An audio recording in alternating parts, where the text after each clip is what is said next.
Hello friends, welcome to Secret of Samail. இன்னைக்கு நம்மளோட சேனல்ல நாம பார்க்க போறது ஒரு ஹோம் மேட் எனர்ஜி பார். நம்ம ஸ்னிக்கர்ஸ் ஃபியூஸ் அதெல்லாம் வாங்கி சாப்பிட்ருப்போம். அது வந்து எவ்வளோ காஸ்ட்லி அப்படின்னு உங்களுக்கு தெரியும். குட்டியுண்டு பாரே 25 ரூபா 30 ரூபா அந்த மாதிரி இருக்கும். ஆனால் அதை நம்ம வீட்லயே ஈஸியாக செய்யலாம். சரி வாங்க டிலே பண்ணாம வீடுக்குள்ள போயிடலாம். வறுத்த வேர்க்கடலையே இந்த மாதிரி தோல் எடுத்து வச்சிருக்கிறேன். இதை வந்து நம்ம சாப் பண்ணிட்டு இந்த மாதிரி ஒரு கத்தி வச்சு லைட்டா சாப் பண்ணிக்கோங்க. மிக்சியில எல்லாம் போட்டக்கூடாது. இது வந்து நம்ம வாய்க்கு வந்து நல்லா கடிபடணும், அந்த மாதிரி இருக்கணும். லைட்டா சாப் பண்ணிக்கலாம். இது மாதிரி சாப் பண்ணி எடுத்து வச்சுக்கோங்க. ஒரு அரை கப் அளவுக்கு ரெடியா வச்சுக்கோங்க. நம்ம இவ்வளவுதான் அவ்வளவுதான் இல்ல, எவ்வளவு தேவையோ அந்த அளவுக்கு நம்ம போட்டுக்க போறோம். இப்போ ஒரு பேன்ல நம்ம ஒரு அரை கப் அளவுக்கு சர்க்கரை சேர்த்திக்கலாம். இந்த சர்க்கரையை வந்துட்டு இந்த மாதிரி நல்லா ஸ்ப்ரெட் பண்ணி விட்டுருங்க. இதை வந்துட்டு கேரமல் ஆக விடலாம். கொஞ்சம் கேரமல் ஆகட்டும், அதுக்கப்புறம் நம்ம மிக்ஸ் பண்ணி விடலாம். பாத்தீங்கன்னா தெரியும், லைட்டா மெல்ட் ஆக ஆரம்பிக்குது. இன்னும் கொஞ்ச நேரம் அப்படியே மெல்ட் ஆகட்டும். இப்போ வந்து லோ ஃபிளேம்ல வச்சிருக்கிறேன். பாருங்க மெல்ட் ஆக ஆரம்பிச்சிச்சு. இப்போ வந்துட்டு நம்ம மிக்ஸ் பண்ணி விடலாம்.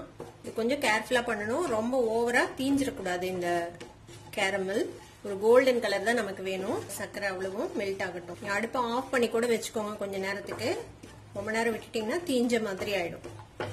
இந்த சூட்லயே இது வந்துட்டு மெல்ட் ஆகட்டும். திருப்பி ஆன் பண்ணிக்கலாம் அடுப்பு தேவைப்படும் போது. இப்போ ரெடியா ஒரு 1/4 கப் வந்துட்டு கிரீம் எடுத்து ரெடியா வச்சுக்கோங்க பக்கத்துல. ஃப்ரெஷ் கிரீம் நான் எடுத்துக்கிறது அமுல் ஃப்ரெஷ் கிரீம். இப்ப திரும்பவும் அடுப்பு ஆன் பண்ணிருக்கிறேன். இன்னும் சக்கரை வந்துட்டு ஃபுல்லா கரையல. நல்ல லோ ஃபிளேம்ல வச்சுக்கோங்க. இப்ப நம்மளோட கேரமல் வந்துட்டு ரெடி ஆயிடுச்சு. இந்த ஸ்டேஜ்ல நம்ம 1 டேபிள் ஸ்பூன் பட்டர் சேர்த்துக்கலாம். அதுல பட்டரையும் இதோட சேர்த்து நல்லா மிக்ஸ் பண்ணி விடுங்க.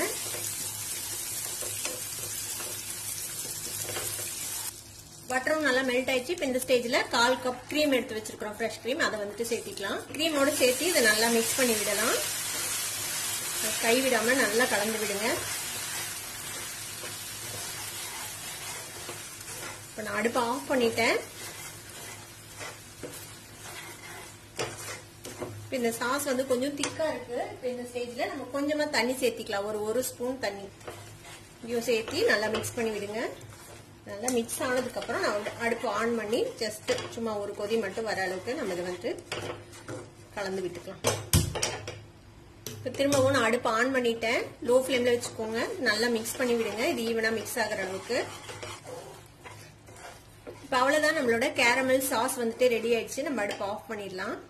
ஒரு 150 கிராம் மில்க் சாக்லேட் காம்பவுண்ட இந்த மாதிரி கட் பண்ணி எடுத்து வச்சிருக்கிறேன் ஒரு பாத்திரத்துல. இதை வந்துட்டு நம்ம டபுள் பாயிலிங் மெத்தட்ல மெல்ட் பண்ணிக்கலாம். ஒரு பாத்திரத்துல தண்ணி சுட வச்சிருக்கிறேன். இப்ப இதுக்கு மேல நம்ம இதை வச்சு மெல்ட் பண்ணிக்கலாம்.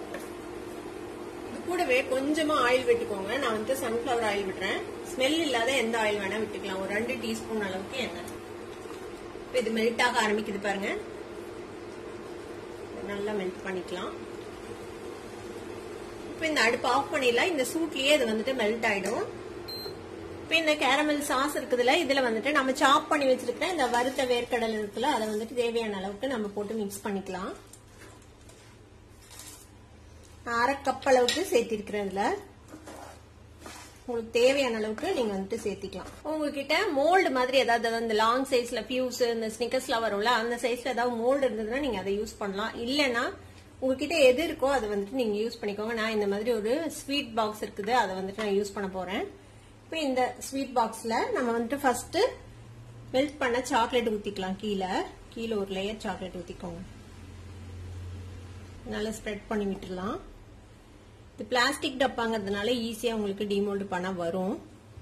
இது மாதிரி ஒரு லேயர் சாக்லேட் போட்டுட்டு அதுக்கு மேல நம்ம ரெடி பண்ணி வச்சிருக்கிறோம்ல இந்த கேரமல் சாஸ்ல பீனட்ஸ் போட்டு அதை வந்துட்டு அதுக்கு மேல கொஞ்சமா போட்டுடலாம். அதுல தேவையான அளவுக்கு போட்டுக்கோங்க. இதுல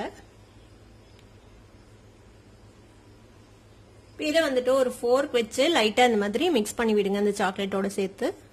இப்போ மீதி இருக்கிற சாக்லேட் இருக்குல்ல, அதை வந்துட்டு இதுக்கு மேல ஊத்திடலாம். இதை வந்துட்டு மேல வந்துட்டு அப்படியே கோட் பண்ணி விட்டுருங்க.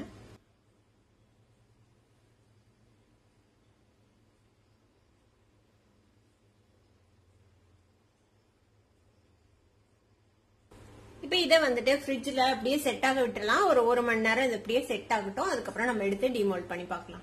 இப்போ 2 மணி நேரத்துக்கு அப்புறம் பாத்தீங்கன்னா நல்லா செட் ஆயிருச்சு. இப்போ இது வந்துட்டு ஈஸியா உங்களுக்கு டிமோல்ட் பண்ண வரும். இந்த மாதிரி சைட்ல லூஸ் பண்ணி விட்டீங்கனாலே ஈஸியா டிமோல்ட் பண்ணிடலாம். இப்ப பாத்தீங்கன்னா தெரியும் டிமோல்ட் ஆயிருச்சு. இந்த இடத்துல கொஞ்சமா சாக்லேட் கம்மியா இருந்திருக்கு போல, அதனால கொஞ்சமா சாக்லேட் லேயர் கம்மியா இருக்கு. நீங்க அதுக்கு தகுந்த மாதிரி சாக்லேட் அந்த சின்ன பார் மாதிரி உங்களுக்கு மோல்டு கிடைச்சதுன்னா அழகா வரும். இது நமக்கு அது கிடைக்காதனால நம்ம பெரிய சைஸ்ல போட்டிருக்கோம். இப்போ இதை வந்துட்டு நம்ம தேவையான சைஸ்ல கட் பண்ணிக்கலாம். இப்போ இதை நம்ம நீளமா நமக்கு தேவையான மாதிரி நம்ம கட் பண்ணிக்க வேண்டியதுதான்.